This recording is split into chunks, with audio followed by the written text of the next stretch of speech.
ইউটিউবে একের পর এক আপডেট আসতেই চলেছে, কিন্তু এখন যে তিনটে আপডেট আসছে, এই তিনটি আপডেট মারাত্মক আপডেট। ইউটিউবে যারা ভিডিও নিয়ে কাজ করছেন, কন্টেন্ট ক্রিয়েটর আছেন, তাদের জন্য এই আপডেটটা খুব খুব খুব ইম্পর্টেন্ট আপডেট। তো নতুন যে তিনটে আপডেট আসছে, এই তিনটে আপডেট জানার পর আপনাদের মাথা খারাপ হয়ে যাবে। তো চলো, যে তিনটে আপডেট আসছে সেটা আপনাদেরকে জানিয়ে দিই। তো চ্যানেলে নতুন হয়ে থাকলে চ্যানেলটাকে সাবস্ক্রাইব করুন আর এই ভিডিওতে একটা লাইক করুন। তো এক নম্বর যে আপডেটটা সেটা হচ্ছে ইউটিউব ভিডিও লাইভ স্ট্রিম নিয়ে আপডেট। ইউটিউব ভিডিও লাইভ করা হতো দুটো নিয়মে, একটা হচ্ছে লং ভিডিওর মতো মানে লং ফেডে, আর একটা শর্ট ফেডে।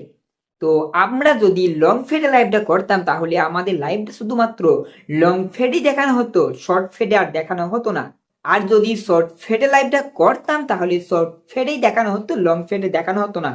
তো এই আপডেটটার পর আপনারা লাইভ স্ট্রিম যেখানেই করেন না কেন, লং ফেড হোক বা শর্ট ফেড, যেখানেই লাইভ স্ট্রিম আপনারা করেন না কেন, আপনাদের সেই লাইভ স্ট্রিমটা দুটো ফেডেই শো হবে। এতে কি হবে, আপনাদের লাইভ স্ট্রিমের যে ভিউজ আগে আসতো সেটা আগের তুলনায় অনেক বেড়ে যাবে।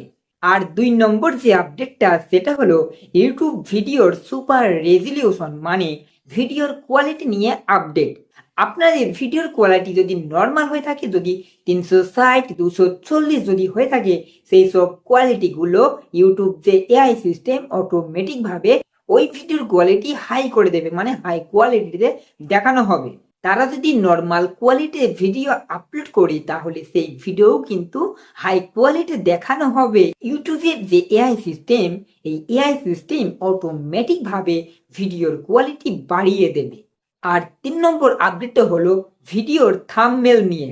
আপনাদের ভিডিওর থাম্বনেল ইউজ করতে হতো 2 MBর মতো, 2 MBর বেশি হলে সেই থাম্বনেল ইউটিউব ভিডিওতে ইউজ করা যেত না। এতে কিন্তু থাম্বনেলের কোয়ালিটি ততটা ভালো হতো না। এই জন্যই নতুন একটা আপডেট আসছে, আপনারা ভিডিওর থাম্বনেলটা সর্বোচ্চ 50 MB পর্যন্ত কোয়ালিটি করে আপলোড করতে পারবেন নিজেদের ভিডিওতে। তো এই আপডেটগুলো আমার কিন্তু খুব ভালো লেগেছে। আপনাদের কেমন লেগেছে অবশ্যই কমেন্টে জানাবে। ভালো লাগলে একটি লাইক করবেন, চ্যানেলে নতুন আসলে চ্যানেলটাকে সাবস্ক্রাইব করবেন।